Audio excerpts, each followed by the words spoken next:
WhatsApp everyone, कैसे हो आप सब। So I hope you all are fine. तो हम लोग अपने एलिगेशंस एंड मिक्सचर्स चैप्टर पे थे एंड उसके LOD 1 के क्वेश्चंस हम लोग कर रहे थे। सो टिल नाउ 35 तक ऑलरेडी हम कर चुके हैं। अब हम स्टार्ट कर रहे हैं from question number 36। So let's read. A man buys milk at 85 rupees per litre and dilutes it with water. He sells the mixture at the same rate and thus gains 11.11%. Find the quantity of water mixed by him in every liter of milk. ठीक है, तो एक man ने एक milk खरीदा। ठीक है, milk का रेट कितना था 85 rupees per litre and dilute कर दिया इट विद वाटर। दूध की मिलावट कर दी।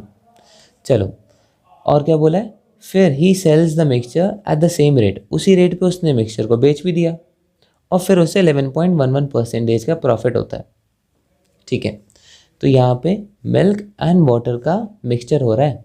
मिल्क का रेट था 85 rupees per litre and water तो वही फ्रीली अवेलेबल होता है, तो वाटर कितना हो गया 0 रुपीज़ पर लीटर। इन दोनों का मिक्सचर करने पर जो रेट निकला वो तो हमें गिवन नहीं है, लेकिन ये बोला है कि उसे मैंने 11.11% के प्रॉफिट में बेच दिया। अब ये 11.11% इसको हम फ्रैक्शन में निकाल लेते हैं, ईजी रहेगा।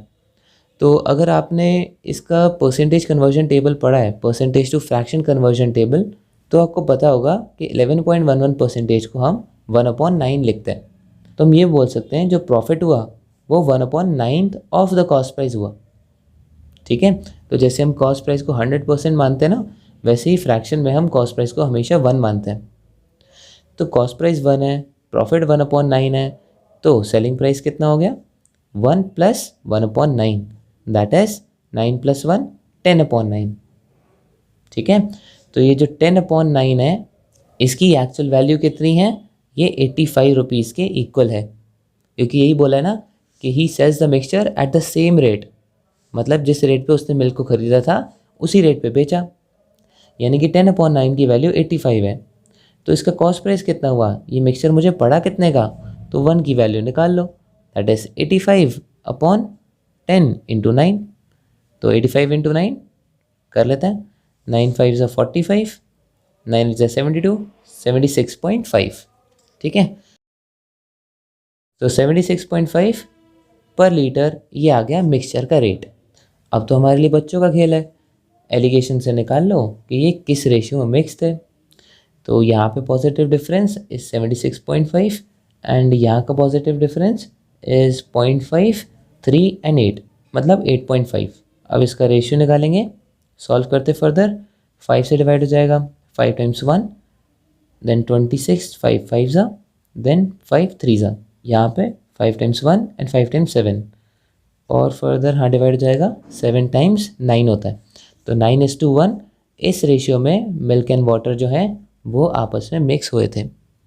ठीक है, अब पूछा क्या है, find the quantity of water mixed by him in every litre of milk, पर लीटर ऑफ मिल्क में वाटर की क्वांटिटी कितनी थी।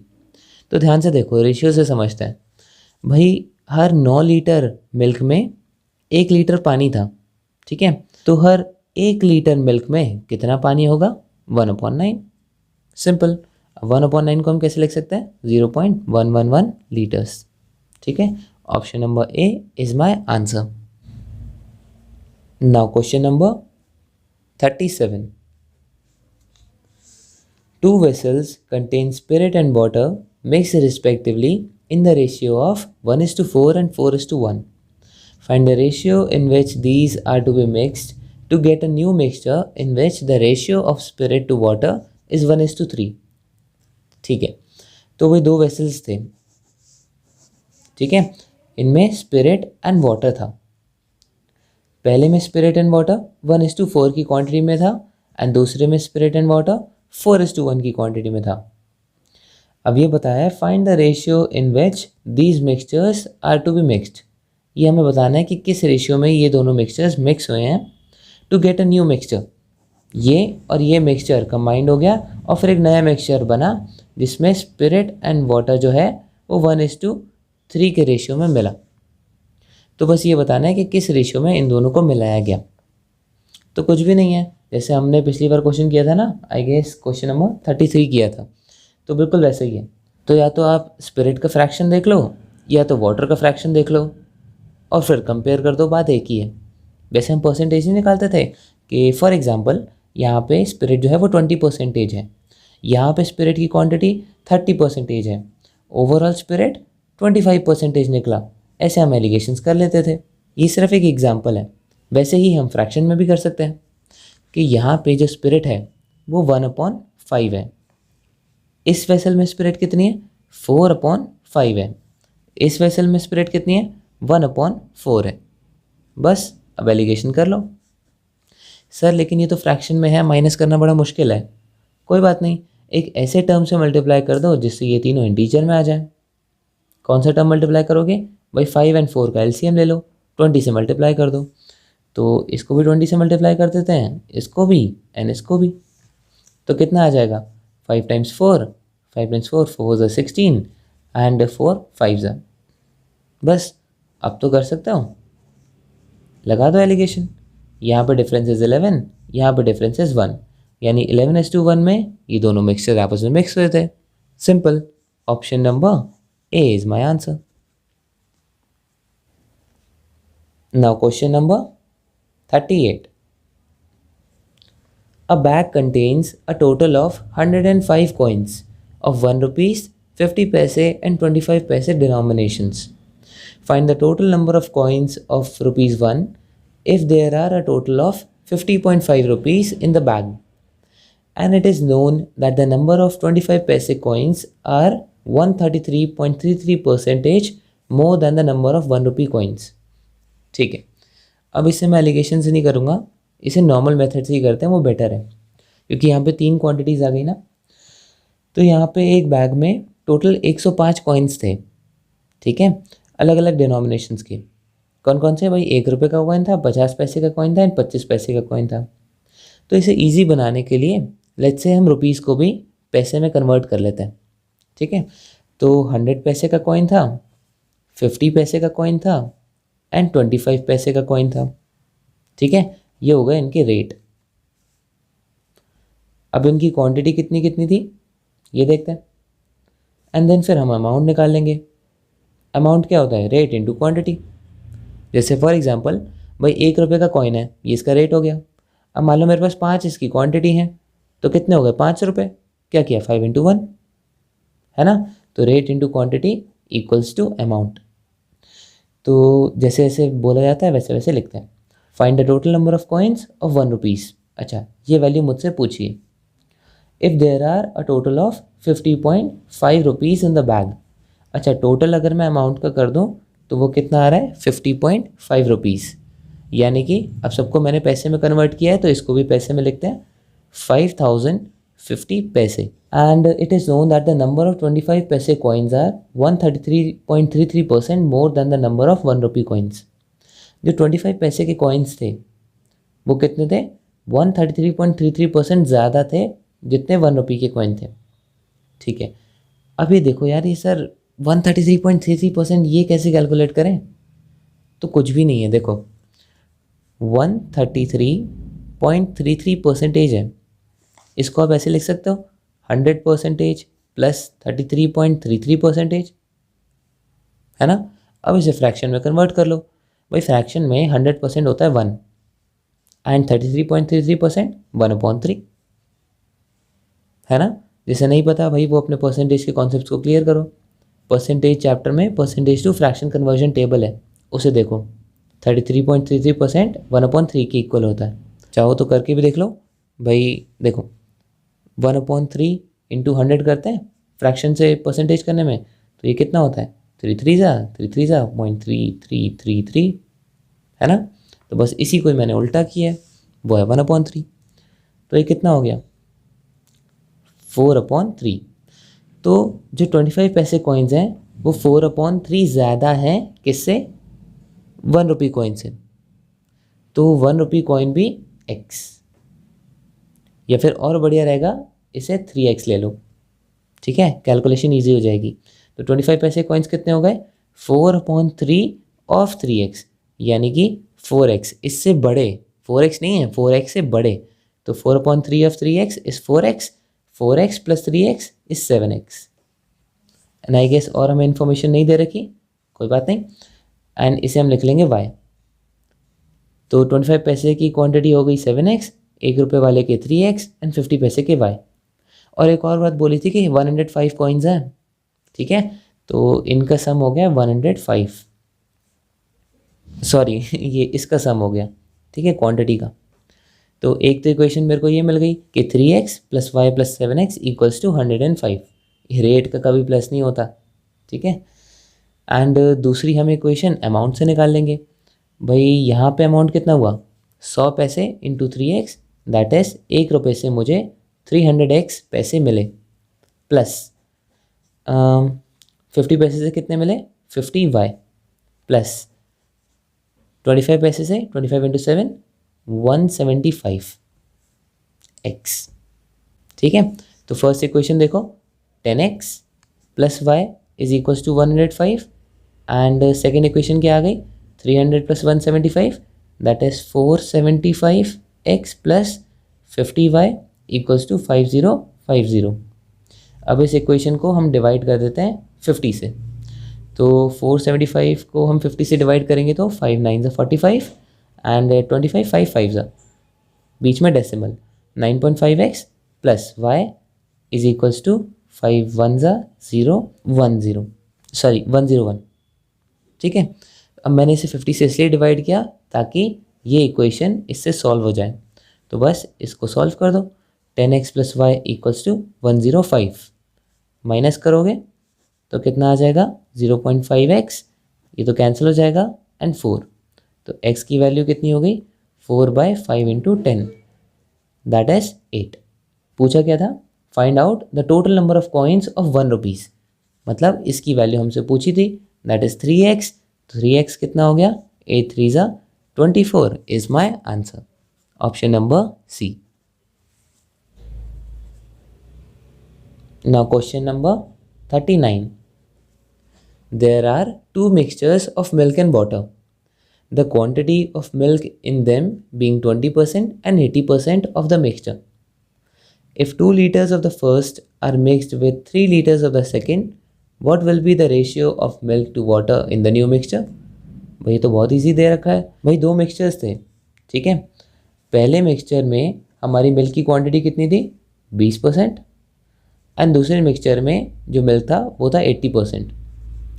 और ये बोला है if 2 liters of the first are mixed with 3 liters of the second, तो 2 liters फर्स्ट था एंड सेकेंड की क्वांटिटी कितनी थी 3 liters, यानी कि इनका रेशियो दे रखा है ये 2:3 में मिक्स हुए थे। बस यही हिंट थी। अब निकालना क्या है, what will be the ratio of milk and water in the new mixture. New mixture में मिल्क एंड वाटर का रेशियो कितना होगा, तो इससे पहले हम ये तो निकाल सकते हैं कि कितना परसेंटेज मिल्क था इसमें। भाई फर्स्ट में 20% था, सेकंड में 80% था, दोनों 2:3 में डिवाइड हुए हैं, तो क्या हम मिक्सचर में नहीं निकाल सकते कि ओवरऑल मिल्क का परसेंटेज कितना आया था। बिल्कुल निकाल सकते हैं। क्या करते थे कि भाई यहाँ से पॉजिटिव डिफरेंस ये आता था एंड इसका पॉजिटिव डिफरेंस ये आता था और फिर इसका रेशियो करते थे।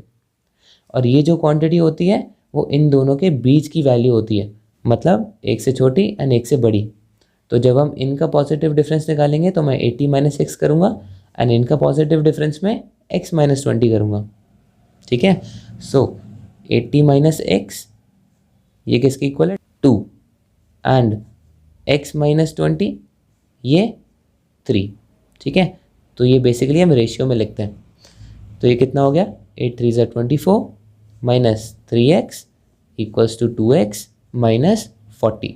सो 40 इधर चला जाएगा, ऐड हो जाएगा 280 = 5x एंड x हो जाएगा 280/5 दैट इज़ 56। यानी जो ओवरऑल मिक्सचर जो था उसमें मिल्क कितना था 56% का।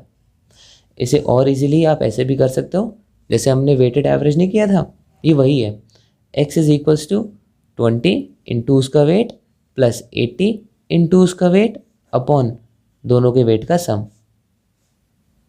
ठीक है। तो ये बेसिकली जो एलिगेशन होता है वो वेटेड एवरेज का ही एक रूप होता है, ठीक है। सो x = 2 2 = 40 प्लस 8 3 = 240 अपॉन 5, तो 280/5 56%। ठीक है, तो दोनों में जिसमें भी आप कंफर्टेबल हो वो कर सकते हो। तो मिल्क तो आ गया 56%, वाटर कितना होगा, वाटर बाई टोटल 100% होता है तो 44%। तो मिल्क एंड वाटर मेरा 56:44 आ गया। फर्दर सॉल्व कर सकते हो, 4 से डिवाइड करेंगे, 4 1 ज़ा, 4 4 ज़ा 16 एंड 4 11 ज़ा। तो मिल्क एंड वाटर कितना आ गया, 14:11। This is my answer, option number D. Now question number 40। Sherman decides to travel 100 kilometers in 8 hours, partly by foot and partly on a bicycle. His speed on foot being 10 kilometers per hour and that on bicycle being 20 kilometers per hour. What distance would he travel on foot? ठीक है, तो शर्मन ने decide किया कि वो 100 kilometres travel करेगा with in 8 hours. तो यहाँ पे एक हिडन इक्वेशन है कि ऑन एन एवरेज उसकी स्पीड कितनी आ रही है, 100 किलोमीटर्स इन 8 आवर्स, मतलब 100/8 किलोमीटर्स पर आवर। ठीक है, तो वो पार्टली फुट से ट्रैवल करता है एंड कुछ वो बाईसाइकिल से ट्रैवल करता है। फुट से स्पीड कितनी है, 10 kilometres per hour and bicycle से 20 किलोमीटर्स पर आवर। एंड दोनों को कंबाइन करें तो कंबाइन ऑन एन एवरेज वो कितना ट्रैवल करता है, 100 किलोमीटर्स इन 8 आवर्स। तो स्पीड कितनी हो गई, 8 × 12.5 यानी कि 12.5 किलोमीटर्स पर आवर। ठीक है, अब इसका एलिगेशन से हम क्या निकाल लेंगे, पहले निकालो, देखो 20 - 12.5 सॉरी 7.5 एंड यहाँ पे 2.5 यानी कि 3:1 के रेशियो में फुट एंड बाईसाइकिल से ट्रैवल किया गया था। अब ध्यान देना, यहाँ पे लोग अक्सर गलती क्या करते हैं कि अच्छा मतलब फुट से 3 का डिस्टेंस चला एंड बाईसाइकिल से 1 का, तो मतलब ये डिस्टेंस है 3:1 में। तो वो तुरंत क्या करते हैं कि अच्छा 100 किलोमीटर्स हैं एंड पूछा क्या, what distance would he travel on foot. Foot से कितना ट्रैवल किया, 3/4 ऑफ 100 किलोमीटर्स यानी कि 4 × 25 and 25 3 = 75। This is my answer. अरे ये तो ऑप्शन में ही नहीं है, एंड अच्छी बात है ऑप्शन में नहीं है, अगर ऑप्शन में होता तो पक्का गलत करके आते। ऐसा नहीं है, क्योंकि ध्यान दो ये जो हमने एलिगेशन कराया ना स्पीड का, इससे जो ये रेशियो निकल के आया है ये डिस्टेंस का नहीं है, ये टाइम का रेशियो है। फुट से 10 किलोमीटर पर आवर स्पीड से चला, बाईसाइकिल से 20 kilometres per hour and on an average वो 12.5 किलोमीटर पर आवर से चला। ऐसा क्यों हुआ, क्योंकि कुछ देरी वो फुट से चला एंड कुछ टाइम वो बाईसाइकिल से चला। ठीक है, तो ये टाइम का रेशियो है, तो इसे ध्यान रखना। तो ये टाइम है 3:1 में। टोटल 8 घंटे का सफ़र था। फुट से वो कितना चला, 3/4 ऑफ 8 आवर्स, दैट इज़ 6 घंटे वो फुट से चला। एंड फुट से चलने की स्पीड कितनी थी, 10 किलोमीटर्स पर आवर। एंड बच्चे को पता है डिस्टेंस का फॉर्मूला क्या होता है, स्पीड इनटू टाइम। तो स्पीड कितना था 10 मल्टीप्लाइड बाय टाइम कितने लगा 6, दैट इज 60 किलोमीटर्स वो किससे चला, फुट से। ठीक है, तो इस चीज़ का ध्यान रखना। So option number D is my answer. So with this we have completed LOD 1 questions of alligations and mixture. इसके बाद हम LOD 2 करने वाले हैं। So be ready and prepare for it. Practice करते रहो एंड अपने कॉन्सेप्ट्स को क्लियर करो, फिर हम LOD 2 की तरफ शिफ्ट करेंगे। So that is it for this video. These are the solutions from 36 to 40। I hope आपके समझ में आया होगा। कोई भी प्रॉब्लम हो तो उसे कमेंट सेक्शन में पूछ लेना। एंड अगर वीडियो अच्छी लगी so do not forget to like, share and subscribe to our channel. Thank you so much for watching. Keep learning and keep practicing.